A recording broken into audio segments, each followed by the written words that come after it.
Faberge yumurtaları. Çar 3. Alexander, mücevher tasarımcılarından birine Karl Faberge, kraliçe için Paskalya hediyesi hazırlamasını söyler. Faberge, beyaz emaye ile kaplı altın bir yumurta tasarlamaya karar verir. Açılan hediyenin içine yalın altından yumurta sarısı ve onun içinde de yakut gözlü altın bir tavuk vardır.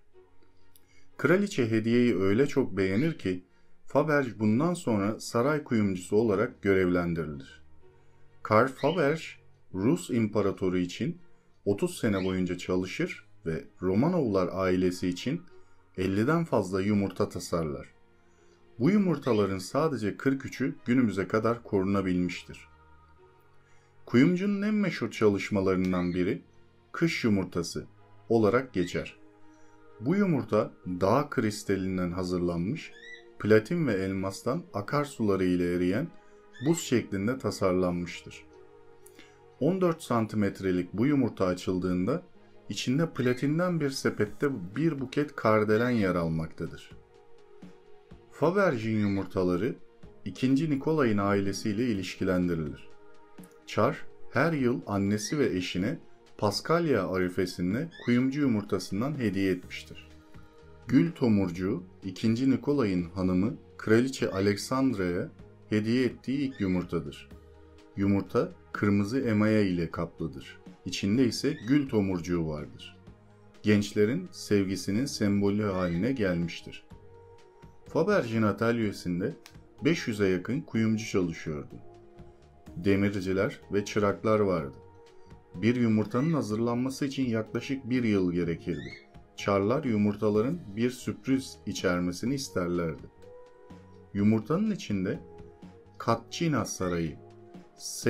Petersburg'daki İmparatorluk Köşkü'nün minyatür modeli mevcuttur. Köşkün 8 santimetrelik, benzer yapısı en ufak detayına kadar aynı şekilde hazırlanmıştır. Emperyal yumurtalar, Karl Faberge'in en önemli eserleridir. Bu yumurtalar Çar 3. Alexander'ın siparişleridir. Eşi Marie Feodorovna'ya Paskalya hediyesi olarak sunmak için istemiştir. 53 tane olduğu biliniyor, 8 tanenin varlığı tespit edilmemiş, 45 adet emperyal yumurtanın şimdi nerede oldukları ve şekilleri bellidir. Faberge yumurtalarının genelinin çoğu Amerika koleksiyonlarında, çok küçük bir kısmı ise Kremlin Sarayı'ndadır. Özellikleri: genelde kaz yumurtası büyüklüğündedir. Mine işlemeli ve mücevher süslemelidirler. Her yumurtanın içinden bir sürpriz çıkar. Bu bir kişinin değil, yetenekli sanatçılardan oluşan bir ekibin projesiydi.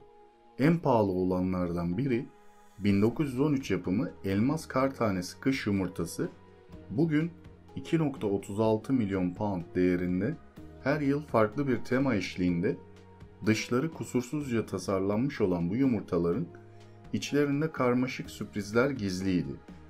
Bunlar mekanik kuğulardan fillere kadar değişiyordu ve hatta bazıları kurularak çalışıyordu. Politik huzursuzluk tırmandıkça Romanovların müsrifliği göze batmaya başladı. Bolşevik döneminden sonra çoğu yumurtaya el konuldu ve Faberge ailesi Rusya'dan kaçtı. Günümüzde sadece 43 kraliyet Paskalya yumurtası kaldı ve bunlar müzeler, koleksiyoncular ve kralların ellerinde. İngiliz kraliyet ailesi 3 tanesini elinde bulunduruyor. Bunlardan biri mozaik yumurta, ufak elmas, inci ve mücevherlerden oluşan bu yumurta, Çar Nikolas'ın çocuklarının minyatür bir portresini içeriyor. Tasarımcı Çar Peter Karl Faberge 32 yıl boyunca 50 yumurta yaptı. Ancak bu sıra dışı ilk mücevherleri tasarlayan bizzat Çar'ın kendisiydi. Alexander, tavuk yumurtası olarak bilinen bu altın yumurta için ilhamı, Çariçe'nin teyzesi Danimarka Prensesi Wilhelmine Marie'nin sahip olduğu 18. yüzyıl yumurtalarından almıştı. Çünkü Marie Feodorovna hep Danimarka'da geçirdiği çocukluğu boyunca onlara bakıp hayal kurduğunu anlatırdı. Çar da nişanlanmalarının 20. yıl dönümüne gelen Paskalya yoğurtusunda eşine çok özel bir yumurta vermek istemişti. Hazırlıklara aylar önce başlamıştı elbette. Bu iş için babası gibi maharetli bir kuyumcu olan, eğitimini Paris'te aldıktan sonra Fransa, İngiltere ve Almanya'da ustalık beraatı edinen Peter Carl Faberge'i seçmişti. Onu kraliyet mücevherleri yapması için gözüne kestireli çok oluyordu aslında. 1882'de Moskova'da düzenlenen Pan-Rus sergisinde kuyumcunun işlerini görmüştü. İç içe pek çok sürpriz barındırmasını istediği yumurtaları ancak onun kadar maharetli birinin yapabileceğini düşünmüştü. Yine de Çar, bu ilk tasarımda proje ilerledikçe Faberge'ye önermelerde bulunup yumurtanın istediği gibi şekillenmesi için detaylı talimatlar verdi. Kraliyet çiftinin nişan yıl dönümleri olmasa da Rus Ortodoks Kilisesi için Paskalya yılın en önemli olayıydı. Batı'da Noel neyse Rusya'da da Paskalya oydu. Çar'da bu özel yumurtayla 100 yıl öncenin elde boyanmış yumurtalarının kutsanmak üzere kiliseye götürülmesi ve sonra aile üyeleriyle arkadaşlara sunulması geleneğini canlandırmış oluyordu. Sürprizsiz yumurta olmaz. 1887'den itibaren 3. Alexander, Peter Carl Faberge yumurtaların tasarımı, kullanılacak malzemeler, uygulanacak teknikler konusunda tam bir özgürlük tanıdı. Bir şartla, Faberge her tasarımıyla mutlaka şaşkınlık yaratacaktı. Bu öyle yüksek bir çıtaydı ki, yıllar içinde mücevher alanında bir daha eşi benzeri görünmeyen örnekler ortaya çıktı.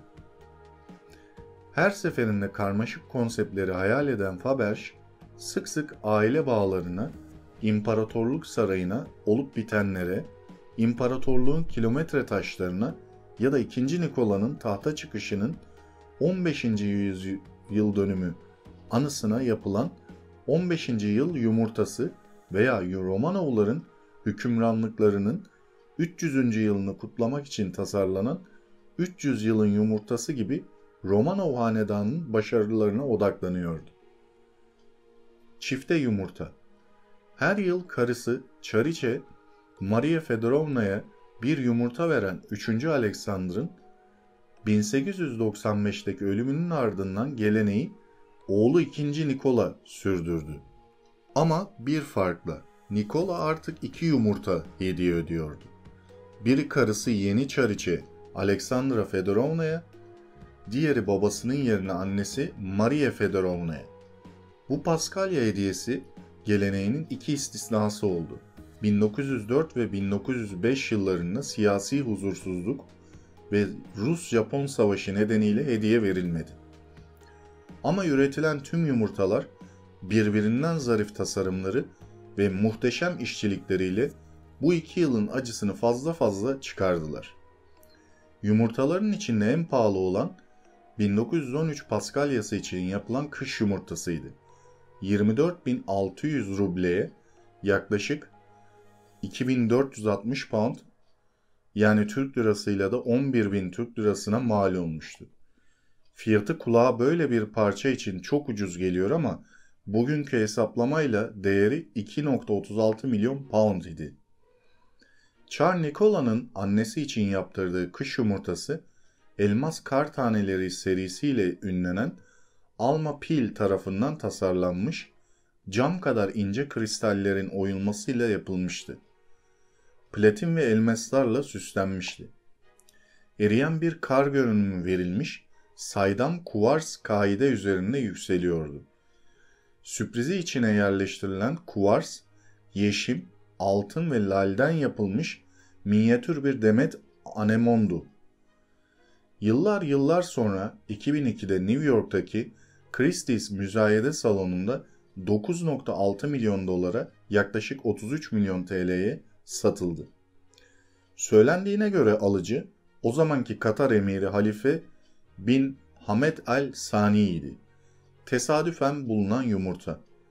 Bugün en ucuzuna 1 milyon pound, yaklaşık 4,5 milyon TL ve daha fazla da olabilir, civarında fiyat biçilen mücevherlerin en son ortaya çıkan parçası 2014 yılında satışa çıkarılan 1887 tarihli Vacheron Constantin yumurtasıydı. 20 milyon pound'a satıldı. Üstelik bu yumurta bir tesadüf eseri bulunmuştu. Amerikalı bir tüccar bunun bir Faberge yumurtası olduğundan, yani koleksiyon değerinden habersiz Avrupa'da satın alıp ABD'ye getirmişti. Amacı iyi bir paraya üstündeki değerli taşları da ve eritmek üzere de altın kısımlarını satmaktı. Ama olası alıcılar değerinin üstünde fiyat istediğini öne sürerek onu geri çevirdiler. Bu değerli yumurta yıllarca mutfağında durdu. 2012'de bir gece Vacheron Constantin ve yumurta kelimelerini Google'da aratınca gerçek karşısına çıktı. Sonrası eksperlerin bulunması, tescil edilmesi, müzayedenin hazırlanmasıyla hızla gelip geçti. Sonuç 20 milyon pound oldu. Bugün hala kayıp 6 Faberge yumurtası var. Ne olur ne olmaz. Siz olun, bu akşam tavan aranızı iyice bir kolaçan edin. Evet, makalenin sonuna geldik arkadaşlar. Bu da ilginç bir yumurta aslında. Yani hediye bir geleneği gibi düşünebilirsiniz. Ben özellikle bu yumurtayı şeye benzetiyorum. Bu matruşkalar var, bilirsiniz. Büyük heykelden başlar, iç içe açılır ufaklarına gider. Onun gibi bir şey olmuş bu aslında, ama tabii bunun değeri onlara nazaran bayağı bir yüksek. Ki makale içerisinde duyduysanız eğer bayağı bir kısmının fiyatlarını söyledim. Hatta Türk karşılıkları, o zamanki zamana göre verilmiş karşılıklar şu an daha da yüksektir muhtemelen, dolar veya işte pound'a göre. Yani Faberge yumurtaları benim gözümde böyle matruşka canlandırır. Ve şu an imitasyon tarzında olanlarını hediyelikçilerde rahatlıkla bulabilirsiniz. Çok da güzel dururlar. Evlerinizde değerlendirmenizi tavsiye ederim. Bu da ilginç bir konu olduğu için değinmek istedim tarihiyle birlikte. Matruşkalar gibi ilginçtir yani. O yüzden böyle ele almak istedim. Bir sonraki videoda görüşmek üzere. Hoşça kalın arkadaşlar.